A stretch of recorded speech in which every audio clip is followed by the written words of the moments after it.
अस्सलाम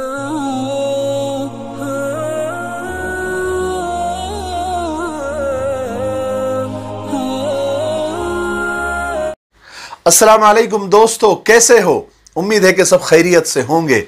अल्लाह आप लोगों को ऐसे ही खुश रखे। आज का किस्सा आपको गौर से सुनना ही होगा। आज का किस्सा आपको जिंदगी का एक बहुत बड़ा सबक देने वाला है। बस आप उसको पूरा सुनिए। हजरत उमर रजी अल्लाह तआला अन्हु का एक गुलाम था, यरका। यरका कहते हैं कि मैं कई सालों से आपका गुलाम था, लेकिन कभी आपने कोई ख्वाहिश अपनी बताई नहीं। मैं आपका बड़ा वफादार गुलाम था। एक दिन आपने मुझे बुलाया और कहा कि यरका, मुझे आज मछली खाने को दिल कर रहा है, लेकिन यह सोच के मैं चुप हूं कि मेरी एक छोटी सी ख्वाहिश के लिए तुमको 8 मील दूर जाना पड़ेगा मछली लाने के लिए, आना जाना। और मेरी एक छोटी सी ख्वाहिश के लिए चलो छोड़ो, रहने दो, देखते हैं, अगर बात करीब की होती तो अलग थी। यह कहकर हजरत उमर रज़ी अल्लाह तआला अन्हु चले गए। लेकिन यरका गुलाम कहते हैं कि मैं कई सालों से आपका खादिम, आपका गुलाम था, लेकिन कभी भी आपने कोई ख्वाहिश जाहिर नहीं की थी। आज जब एक छोटी सी ख्वाहिश जाहिर की तो मेरे दिल में ख्याल आया कि आपने पहली मर्तबा ख्वाहिश की है और मैं पूरी ना करूं, ऐसे कैसे हो सकता है? तो मैं किस बात का खादिम हूं? यरका कहते हैं कि हजरत उमर रजी अल्लाह तआला अन्हु जोहर की नमाज पढ़ने के लिए गए और मुझे मालूम था कुछ मेहमान आए हुए हैं और असर वही हो जाएगी। तो वो कहते हैं कि मैंने हजरत उमर रजी अल्लाह तआला अन्हु के पीछे जोहर की नमाज पढ़ी, 2 रकात सुन्नत पढ़ी और घोड़े पर बैठा। घोड़ा अरबी नस्ल का था, उसके लिए 8 मील कौन सी बड़ी बात है। दरिया पर पहुंचा और एक टोकरा मछली का लिया और हजरत उमर रज़ी अल्लाह तआला की असर की नमाज होने से पहले तो मैं वापस भी आ गया था। घोड़े को मैंने ठंडी छांव में बांध दिया और उसको जो पसीना आया हुआ था उसको सुखा भी दिया, उसको पोंछ दिया, साफ कर दिया कि कहीं हजरत उमर की नजर न पड़ जाए। वो कहते हैं कि घोड़े का पसीना तो सुखा दिया मैंने, लेकिन ये छोटे से सफर की वजह से घोड़े पर गर्दो गुबार यानी धूल जम गया था, जो साफ नजर आ रहा था कि घोड़ा कहीं से सफर करके आया हुआ है। मैंने सोचा हजरत उमर कहीं देख ना ले, तो मैंने जल्दी से घोड़े को कुएं पर लेकर गया, उसको अच्छे से गुस्ल दिया और लाकर छाव में बांध दिया, ऐसे कि जैसे मैं कहीं गया ही नहीं या घोड़ा कहीं गया ही नहीं। हमारे लिए सोचने का मकाम है कि हम अपनी छोटी बड़ी ख्वाहिशें पूरी करने के लिए न जाने किस किस को तकलीफें देते हैं। हमको तो यह ख्याल भी नहीं आता, लेकिन उन लोगों का ज़मीर जिंदा था, ईमान जिंदा था। यरका कहते हैं कि जब असर की नमाज पढ़कर हजरत उमर फारूक जब तशरीफ लाए बाहर, तो मैंने कहा, हुजूर आपकी ख्वाहिश अल्लाह ने पूरी कर दी, मछली का बंदोबस्त हो गया, बस आप थोड़ी देर में मैं मछली पकाकर आपके सामने पेश करता हूं।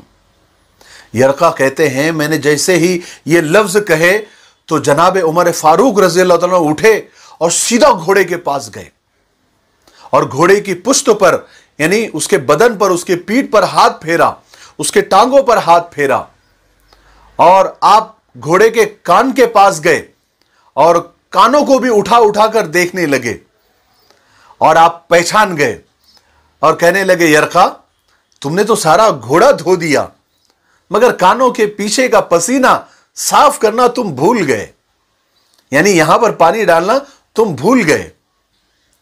इतना कहना था कि हजरत उमर रज़ी अल्लाह तआला अन्हु घुटनों के बल जमीन पर बैठ गए और कहने लगे, ओ मेरे भाई यरका, इधर आ, तेरी वफा पर मुझे कोई शक नहीं है। मैं कोई ज्यादा नेक आदमी नहीं हूं, कोई परहेजगार भी नहीं हूं। मैं तो दुआ मांगता हूं कि अल्लाह मेरी नेकियां और बुराइयां बराबर करके मुझे माफ कर दे। मैं कोई ज्यादा तकवे वाला भी नहीं हूं, ना मैंने तकवा इख्तियार किया है। हाय हाय, क्या लोग थे, साहबा इकराम का क्या कहने। वो लोग ऐसे थे कि नेकियां करके भी डरते थे, और एक हम हैं कि गुनाह करके भी डर नहीं लगता। अल्लाह हम सबको माफ फरमाए। अपनी बात को जारी रखते हुए हजरत उमर रज़ी अल्लाह तआला फरमाने लगे, यरका एक बात तो बता, अगर ये घोड़ा कयामत के दिन अल्लाह की बारगाह में अगर ये फरियाद कर दे कि या अल्लाह, इस उमर ने मुझे एक छोटी सी ख्वाहिश पूरी करने के लिए 16 मील दौड़ाया था, या अल्लाह मैं तो जानवर था, बेजबान था। 16 मील का सफर एक ख्वाहिश पूरी करने के लिए इस उमर ने मुझे दौड़ाया था। यरका, बता उस वक्त मेरा क्या बनेगा? मैं खुदा को क्या जवाब दूंगा? इस जानवर के सवाल का मैं कैसे जवाब दूंगा? मैं तो तबाह हो जाऊंगा, बर्बाद हो जाऊंगा। यरका कहते हैं कि मैं अपने बाप के मर जाने पर भी इतना नहीं रोया था जितना आज हजरत उमर की बातें सुनकर मैं तड़प उठा। मेरी हिचकियां बन गई, मैं धाड़े मार मार के रोने लगा। उसके बाद हजरत उमर रज़ियल्लाहु ताला अन्हु भी रोने लगे और रोते हुए कहने लगे, यरका, आज इस घोड़े को ज्यादा चारा डालना और ये जो मछलियां तुमने लाई है इसे मदीना के गरीबों में तकसीम कर दो और सबसे ये कहना कि मेरे लिए और मेरी बख्शिश के लिए भी दुआ करे और तुम्हारे लिए भी दुआ करे। मेरे भाइयों, सोचने का मकाम है कि एक छोटी सी ख्वाहिश पूरी करने के लिए एक जानवर को तकलीफ देना भी उन लोगों को गवारा नहीं था, और हम अपनी ख्वाहिशें पूरी करने के लिए पता नहीं जानवर तो क्या इंसानों को भी माफ नहीं करते। तौबा करने की जरूरत है और अपनी ख्वाहिशों को कम करने की जरूरत है, क्योंकि दुनिया ख्वाहिशों के पूरा होने की जगह नहीं है। अल्लाह ताला ने उसके लिए जन्नत बनाई है।